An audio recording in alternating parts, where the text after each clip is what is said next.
Hello everyone, so welcome to our YouTube channel. So बच्चा again आज हम probability के ऊपर बेस्ड जेई एडवांस 2017 के पेपर में आया हुआ क्वेश्चन को सॉल्व करेंगे। ओके, और ये आपका पेपर 2 में आया हुआ क्वेश्चन है। और इस क्वेश्चन में थोड़ा सा पीएनसी भी यूज हो रहा है। ठीक है, तो मतलब परमुटेशन कॉम्बिनेशन और प्रोबेबिलिटी के साथ एग्जामिनर बहुत खेलेगा आपके साथ जेई के एग्जाम में। बट हम अच्छे से इसको कवर करेंगे ताकि आप अच्छे से इसको समझ पाए। सो बच्चा देखिए क्वेश्चन में क्या गिवन है। Three randomly chosen non negative integers X Y Z, मतलब एक्स वाई जेड का वैल्यू कहां से स्टार्ट होगा, 0 1 2 3 4 ऐसा कुछ होगा। ठीक है, जो सेटिस्फाई कर रहा है equation X plus Y plus Z equal to 10। अब बात बच्चा, सबसे पहली बात ये आई, कंडीशन चाहे कुछ भी हो, हमें फेवरेबल केसेस बाद में देखने, पहले हम टोटल नंबर ऑफ सॉल्यूशन निकाल लेते हैं। और वो कैसे? तो देखो सर, आपको बोला गया कि x plus Y plus Z equals to 10। ठीक है, ये आपके पास इक्वेशन गिवन है और एक्स वाई जेड तीनों मेरे नॉन नेगेटिव इंटीजर है, तो कितने सॉल्यूशन हो जाएंगे?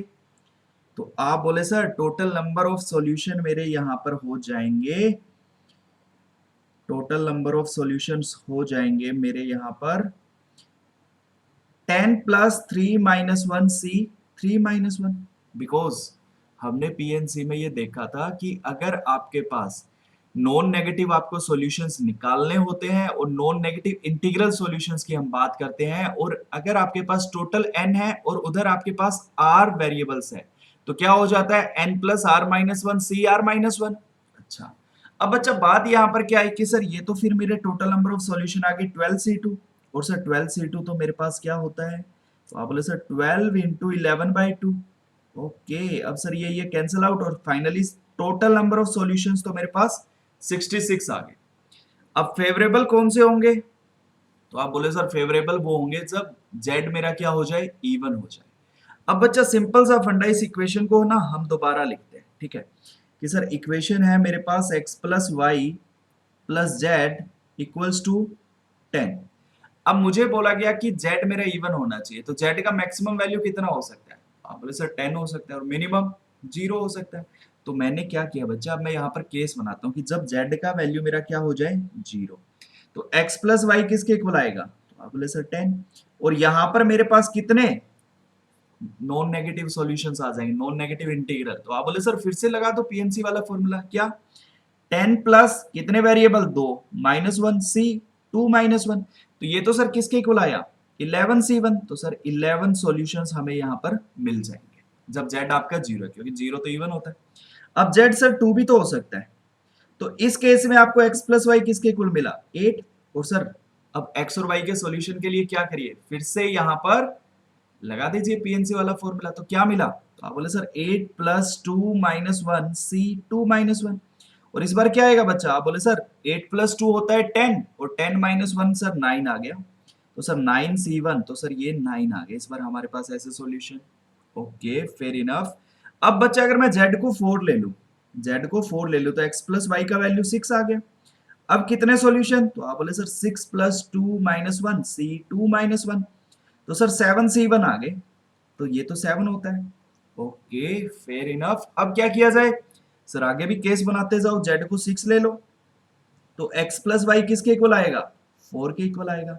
अब इसके कितने सॉल्यूशन, 4 प्लस 2 - 1 सी 2 - 1, और ये कितना आया, हाँ बोले सर 5c1, और सर 5c1 होता है हमारे पास 5, 5c1 क्या हो जाएगा, सर 5 होता है। अच्छा, अभी तक बच्चा हमने क्या किया, जस्ट हमने सबसे पहले टोटल नंबर ऑफ सॉल्यूशंस निकालिए, क्योंकि प्रोबेबिलिटी हम निकालेंगे कि z इवन हो तो favourable cases by total cases करना पड़ेगा।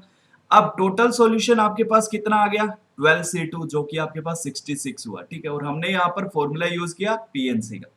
फिर अब मैं क्या करने जा रहा हूँ कि z इवन हो जाए सर, z क्या हो जाए, इवन हो जाए। अब z इवन कब होगा, तो आप बोले सर जब z का वैल्यू 0 से 10 के बीच में आप लोगे, क्योंकि मैक्सिमम वैल्यू 10 हो सकता है, मिनिमम 0, तो 0 2 4 और सर 6 के लिए तो हमने केस डिफाइन कर दिया और हमें सॉल्यूशन भी मिला। अब सर बात करते हैं कि जब z का वैल्यू 8 हो जाएगा और 10 हो जाएगा तब कितने सॉल्यूशन आए, तो z 8 हुआ तो x प्लस वाई का वैल्यू मैक्सिमम 2 हो सकता है। अब यहाँ पर कितने सॉल्यूशन आए, तो आप बोले sir 2 plus 2 - 1 C 2 - 1 that is 3c1, तो आपको मिले 3। ओके, अब फाइनली जब z 10 हो जाएगा तो x प्लस वाई 0 होगा, और इस केस में कितने सॉल्यूशन, तो एक तो हमें वैसे दिख रहा है बच्चा 0 0, एक ही सॉल्यूशन होगा। चलो इसको पीएनसी वाले से भी निकालते हैं। तो 0 प्लस 2 माइनस 1 C2 माइनस 1, तो सर 1C1 तो 1 ही आ गया।